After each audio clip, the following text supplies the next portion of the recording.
आप सभी को नमस्ते। क्लास 8th की फिज़िक्स में जो साउंड चैप्टर हमने शुरू किया था, ये उसका सेकंड लेक्चर है।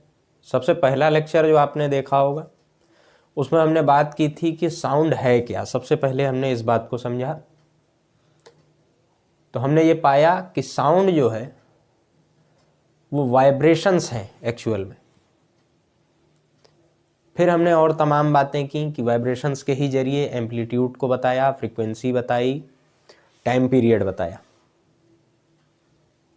फ्रीक्वेंसी से रिलेटेड कुछ चीज़ें, पिच, श्रिलनेस, ये दो टर्मोलॉजीज वैसे तो एक ही हैं, पिच की ही बात है मेन, या एम्पलीट्यूड के जरिए से आपको लाउडनेस के बारे में जानकारी देना, ये कुछ चीज़ें रह गई थी और उसको हमने जान के छोड़ा था ताकि आप बुक में पढ़ करके खुद से एक बार जानने का प्रयास करें।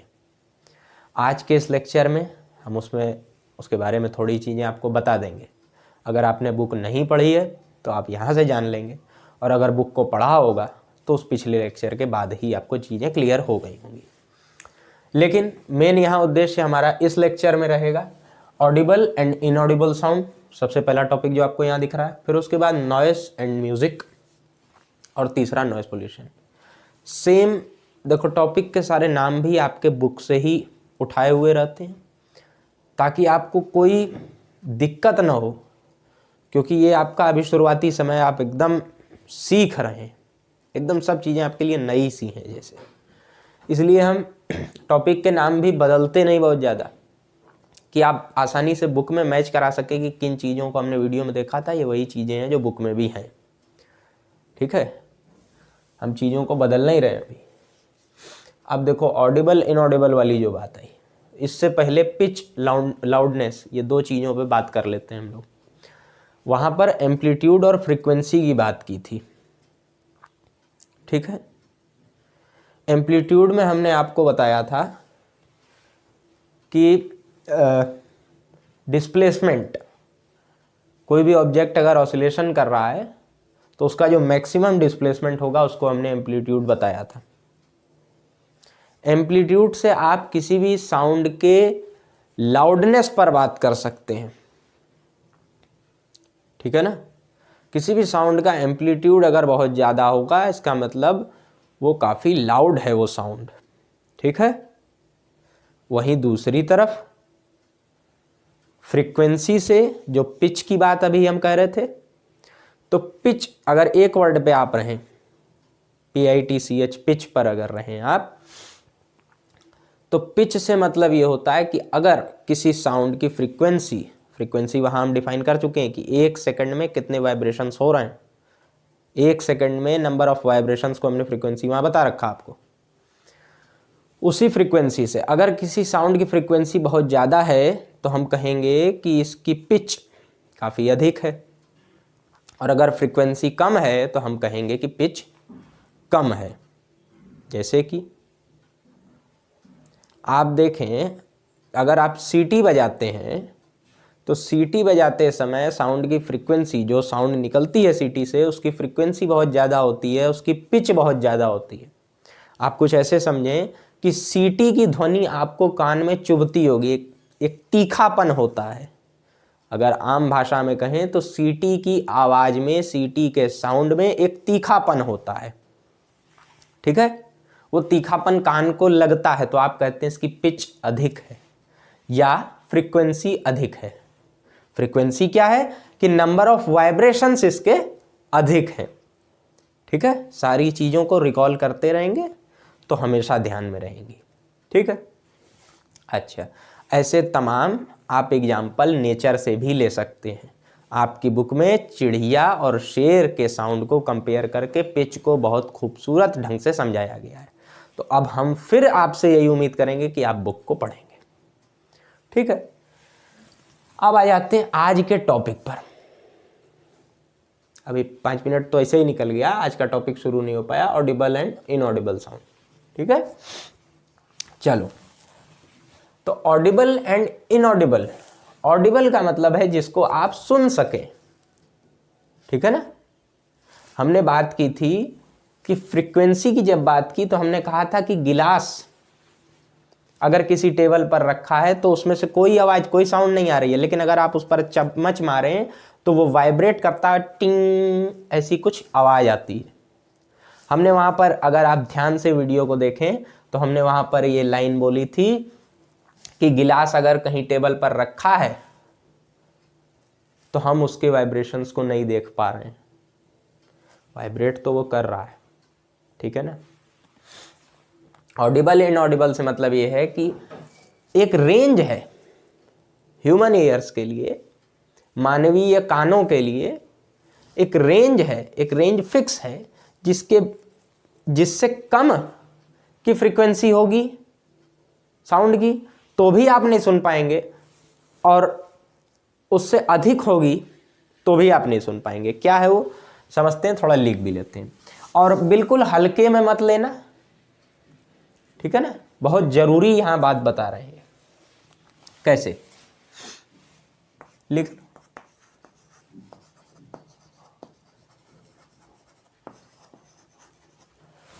For human ear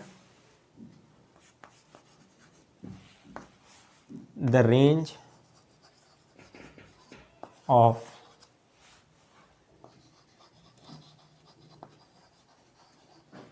audible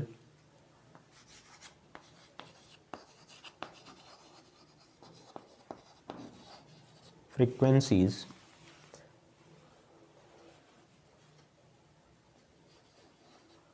is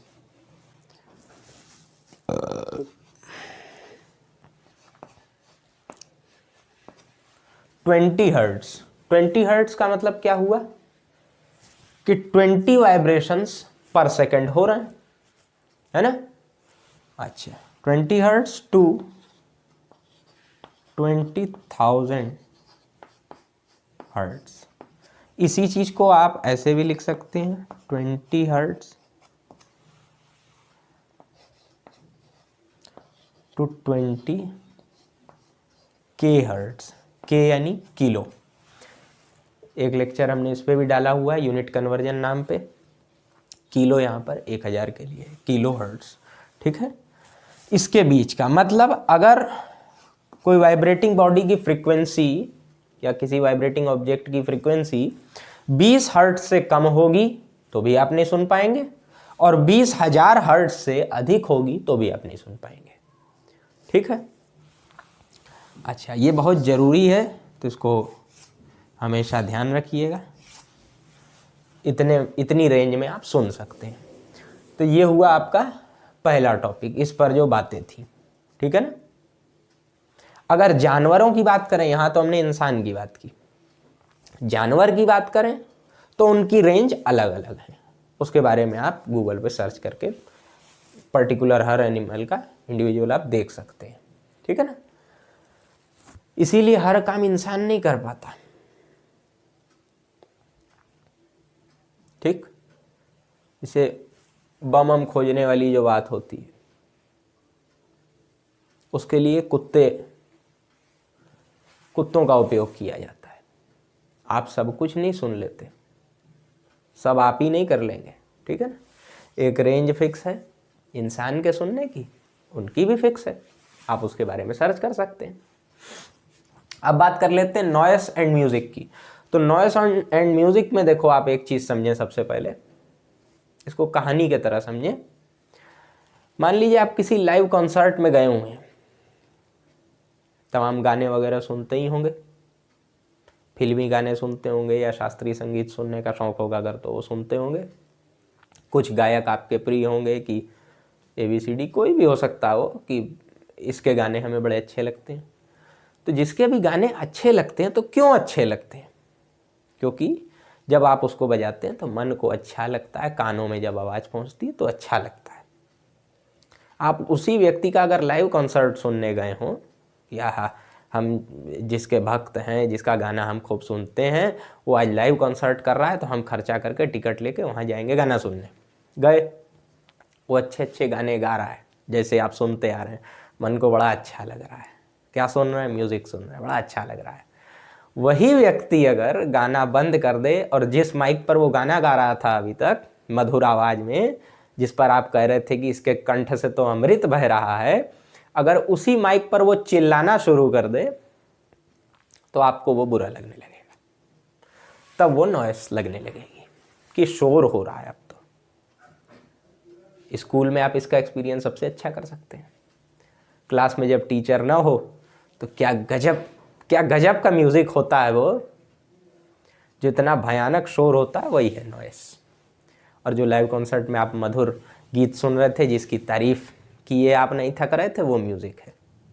उसी लाइव कॉन्सर्ट की दोनों बातें हमने बता दी कि जब वो गा रहा था तब तो बड़ा अच्छा, हाँ अरे एकदम इसके कंठ से तो अमृत बह रहा है। वही व्यक्ति गाना बंद करके माइक पे चिल्लाने लगा जब जोर जोर से, तो आपके कान में तकलीफ होने लगी, मन दुखी होने लगा, और आपने उसको नॉइस का नाम दिया। बस यही फ़र्क है नॉइस और म्यूज़िक में। ठीक है, ये जो टॉपिक आपके इसमें बुक में दिया गया है, हम नहीं समझते कि फिज़िक्स का टॉपिक है, जनरल नॉलेज वाली बातें हैं ये। ठीक है, तो इसमें कुछ ऐसी खास लिखवाने की भी ज़रूरत नहीं हमें, आप बुक में ही पढ़ लीजिएगा और समझ जाएंगे आप। अच्छा, फिर बात आती है नॉइस पॉल्यूशन की। जब नॉइस है, नॉइस की बात की कि जो आवाज़ें हमें चुभ रही हैं, जो मधुर नहीं लग रही हैं, जिनसे तकलीफ हो रही है, वही ना नॉइस पॉल्यूशन करेंगी। नॉइस पॉल्यूशन माने क्या? ध्वनि प्रदूषण। ठीक है, इसमें हम थोड़ा लिखवा देंगे। खैर, एक बात अभी जोड़ देते हैं इस वीडियो में। जितने भी अभी तक आपने हमारे वीडियो देखे होंगे, चाहे इस क्लास के चाहे पिछली क्लासेस के, लगभग हर वीडियो में, हर लेक्चर में हम कहते हैं कि बुक को पढ़िए और कुछ ना कुछ चीज़ें आपके लिए छोड़ देते हैं।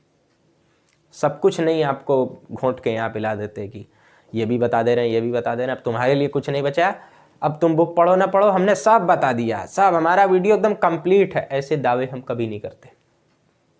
कई बार आपको लगता होगा कि कैसा अधूरा सा ये वीडियो बनाया जाता है।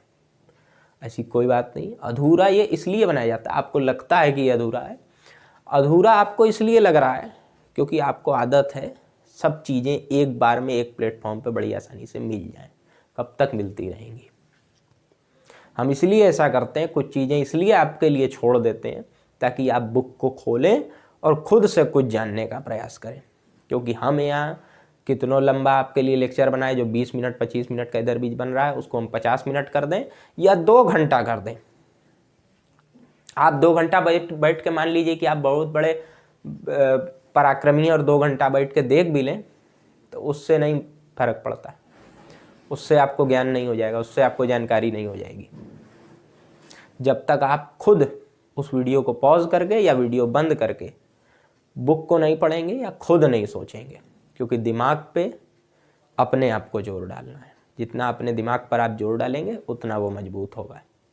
हम जितना सहारा दे दे करके आपको धके धक बताते रहें, आप ग्रहण करते रहें, हाँ हाँ बढ़िया, हमको अमृत की बूटी दी जा रही है, बहुत बढ़िया है, उतना ही आपके लिए जहर होता जाएगा। इस आदत पड़ने लगेगी, सारी चीज़ें हमें एक साथ घुटा दी जाएँ, हमको कहीं खोजना ना पड़े, खुद से सीखना ना पड़े। तो खुद से सीखने की आदत डालिए। खैर, अब आते हैं इस पे टॉपिक पर, नॉइज़ पॉल्यूशन की बात कर लेते हैं। नॉइज़ पॉल्यूशन जैसे आपने देखा होगा एयर पॉल्यूशन के बारे में, ठीक है, कि अनवांटेड गैसेस जो होती हैं एनवायरनमेंट में, उसकी बात है। उसी तरह यहाँ नॉइज़ पॉल्यूशन की भी बात है। लिख लेते हैं थोड़ा सा।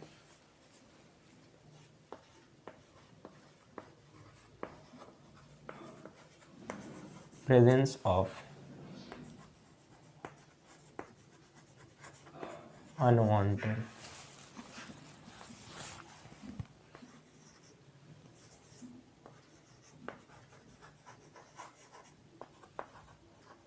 unwanted sound in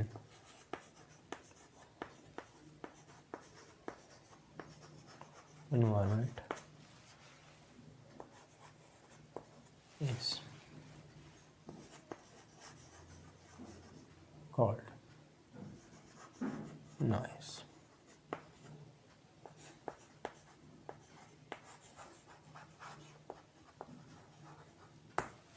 pollution.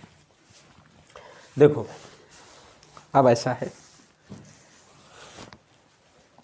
अब जरा आपसे हल्के मूड में बात हो जाए। ऑडिबल एंड अनऑडिबल साउंड की बात हमने यहाँ पर की। नॉइस और म्यूज़िक को बताया, नॉइस पोल्यूशन के बारे में आपको जानकारी दी, और पिच के बारे में भी इसी वीडियो में बता दिया जो आपसे कहा था कि बुक में पढ़ लो। ठीक है। ऑडिबल के लिए आपको ये रेंज हमने दे दी कि ह्यूमन ईयर या मानवीय कान। ठीक है, बहुत शुद्ध हिंदी हो सकता है इसकी कुछ हो, हमें जानकारी नहीं। ठीक है, 20 हर्ट्ज से 20 किलो हर्ट्ज तक है। हर्ट्ज क्या है? फ्रीक्वेंसी की यूनिट है।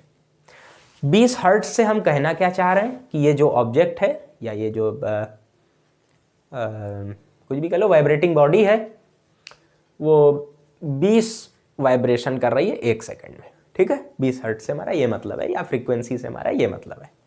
फिर हमने नॉइस एंड म्यूज़िक के लिए आपको लाइव कॉन्सर्ट वाली और सिंगर वाली बात बताई कि अगर आपका फेवरेट सिंगर ही कोई गाना गा रहा है, बहुत मधुर आवाज़ में गा रहा है, तो आपको म्यूज़िक लगता है।